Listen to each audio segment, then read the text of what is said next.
Muy buenos días, amados hermanos y amigos. Es un gusto poder saludarles en este estudio del Sermón del Monte. Quisiera invitarles a que hagamos la lectura de Mateo 5, versículos del 21 hasta el 26. Dice así la palabra del Señor. Oísteis que fue dicho a los antiguos, no matarás, y cualquiera que matare será culpable de juicio. Pero yo os digo que cualquiera que se enoje contra su hermano será culpable de juicio, y cualquiera que diga necio a su hermano será culpable ante el concilio, y cualquiera que le diga fatuo quedará expuesto al infierno de fuego. Por tanto, si traes tu ofrenda al altar y ahí te acuerdas de que tu hermano tiene algo contra ti, deja ahí tu ofrenda delante del altar y anda, reconcíliate primero con tu hermano y entonces ven y presenta tu ofrenda. Ponte de acuerdo con tu adversario pronto, entre tanto que estás con él en el camino, no sea que el adversario te entregue al juez y el juez al alguacil y seas echado en la cárcel. De cierto te digo que no saldrás de ahí hasta que pagues el último cuadrante. Bueno, pues hemos estado analizando en estos, desde la semana pasada acerca de cómo cumplir la ley que están en las escrituras y cómo Jesús nos lo ha indicado.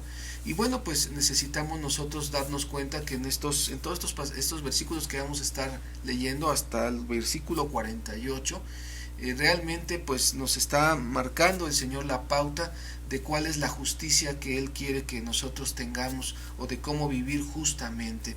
En el reino de Jesús, cualquier ajuste externo que tengamos, si no tiene algo interno, pues no va a poderse hacer. Realmente todo tiene que comenzar desde adentro hacia afuera. Y vamos a ver 6 maneras de pensar como Cristo. Hoy vamos a ver tal vez la primera de ellas, y bueno, pues esa se encuentra aquí en estos versículos que leímos, y es la primera manera de pensar como Cristo. El enojo es homicidio. Tenemos que empezar a ver las cosas como las ve Jesús. Tal vez el mundo nos va enseñando, esto no es tan malo si lo haces de esta manera, como que se trata el mundo de acoplar para aparentar que se actúa con justicia. Aún los mismos cristianos llegamos a caer en ese falso pensamiento de justificar nuestras malas acciones, pues porque todo mundo dice que está bien.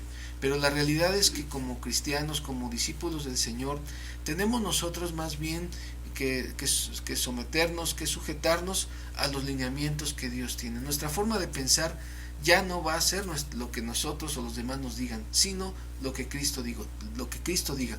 Yo tengo que ir asimilando cómo piensa Jesús para entonces empezar a transformarme también en mi mente.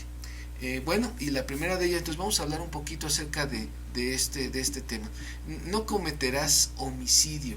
Este fue la sexta ley o el sexto mandamiento de Moisés, y tenía como propósito pues el asegurar pues la vida, el respeto por la vida. Pero Jesús lleva esto a algo más profundo, no solamente a la situación de matar a alguien, sino Él se va al corazón, que es en donde inicia todo lo malo, todo lo que el homicidio nace en el corazón. De ahí vienen las actitudes violentas, el enojo, la amargura, la enemistad. Y bueno, no sé qué es lo que más te hace enojar en casa, qué es lo que más te hace enojar en el trabajo. Pues sería bueno que lo pudiéramos ir reflexionando. Entonces vamos a ver que el asesinato, el Señor pues nos muestra cómo podemos actuar de manera injusta, cómo podemos estar cayendo en el homicidio desde el corazón. Y bueno, en primer lugar, en este caso dice ahí en el versículo 22, pero yo os digo que cualquiera que se enoje contra su hermano. El enojo que se incuba, ese es un gran problema cuando nosotros guardamos el enojo. Realmente todos somos propensos a enojarnos, todos llegamos a ese punto. El problema es cuando lo estamos guardando. Es algo peligroso, es algo que empieza a crecer y nos pudiera llevar a perder incluso el dominio propio, y por eso vemos tantas cosas que pasan y nos pasan cuando perdemos el dominio propio. Es porque estamos incubando el enojo, y esto pues nos lleva a la violencia, a lastimar a otros de una manera emocional, y a estar nosotros también tensos, pensando, deseando venganza. Esto es algo que debemos de evitar. Entonces, esta es una forma de actuar injustamente, el estar nosotros incubando, guardando, cultivando el enojo. En segundo lugar, también otra situación que no es buena o es injusta que nosotros cometemos es el insultar. Decirle al hermano, como dice aquí, necio. Necio es decir cabeza hueca, y es el enojo que menosprecia. No solamente es un enojo que se incuba, como vimos ahorita, sino un enojo que lleva al menosprecio de otra persona. Humillas, ridiculizas a la otra persona. Entonces, pues esto pisotea a los demás. Y es algo que nos llega a pasar mucho. No solamente el primer acto de incubar o de cultivar el enojo, sino también de llegar al punto de menospreciar a la otra persona. Y esto pasa mucho en el hogar. Esto nos llega principalmente en casas donde empezamos a vivir esto. En tercer lugar, llamar a otro, como dice aquí, fatuo. Ahí en el versículo número 22 dice, y cualquiera que le diga fatuo quedará expuesto al infierno de fuego. Realmente llamar a otro insensato o fatuo es el enojo que maldice, es el enojo que excluye, que rechaza a la otra persona. Entonces tenemos que darnos cuenta que esto está afectándonos mucho. Ahora que estamos tal vez más tiempo en el hogar, o cuando pues tenemos la oportunidad de disfrutarnos en familia, a veces como hemos estado incubando el enojo, cualquier situación que nos fricciona por estar juntos tanto tiempo, es ocasión para empezar a insultar, a menospreciar a nuestros seres queridos, y eso es algo que pues probablemente nos esté pasando en nuestros hogares. Sin embargo, el discípulo de Jesús debe aprender a enojarse. O sea, puedo enojarme con estilo, digámoslo de alguna manera. Una manera permitida de enojo pues es cuando estoy disciplinando, pero en mis 5 sentidos, que realmente estoy en control de lo que está pasando.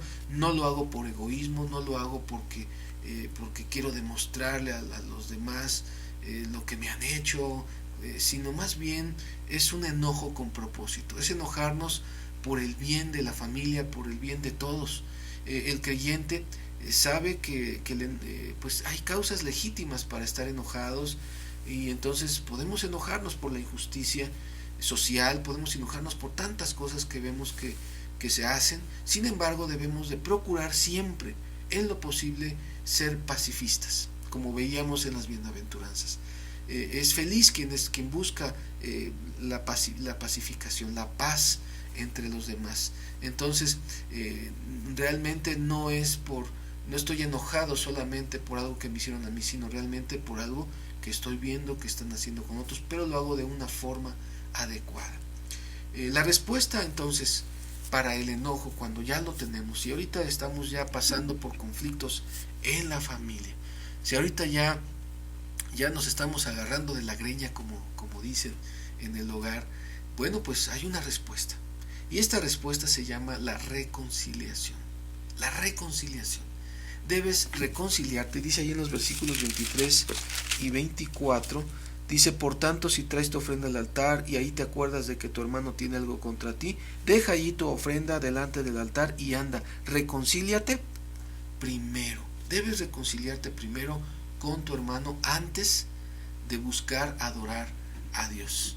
Y esto es algo que pues debemos de practicar. A veces queremos ofrendarle a Dios, pero primero Dios quiere que estemos bien con los nuestros. Cualquier ruptura afecta, estorba nuestra relación con Dios. Debemos tener mucho cuidado con permitir que el enojo se empiece a dar y de una manera descontrolada.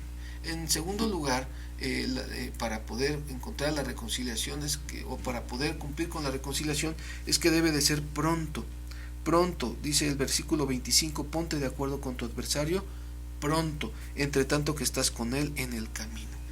La reconciliación debe ser intentada inmediatamente. No esperes a que se siga incubando. Hay que tratar de comprender y de resolver cualquier diferencia que tenemos antes de que surja esa carne que empiece a insultar, que empiece a menospreciar a los demás. Realmente debemos cuidar eso en nuestro hogar. Ahora que tenemos esta oportunidad, reflexionemos sobre eso, tratemos de reconciliarnos, busquemos pues el hecho de que estemos juntos como una oportunidad para encontrar pues paz y saber que necesitamos de Dios, pero para poder estar cercanos a Dios necesitamos primero tener una sana relación con los demás. Entonces, si estás incubando el enojo, ya desecha eso. Si practicas el insultar o menospreciar a los demás, agredir a los demás, es algo que ya no debe ser parte de nosotros. Cristo nos puede ayudar para reconciliarnos. Él nos ama, Él se ha reconciliado con nosotros. ¿Por qué no lo podemos hacer nosotros con los demás? Sobre todo con las personas que están ahí alrededor nuestro, que son las personas que nos aman y quienes nos amamos. Que Dios les bendiga, nos vemos en la próxima sesión y pues es un gusto haber estado hoy con ustedes. Que Dios les guarde.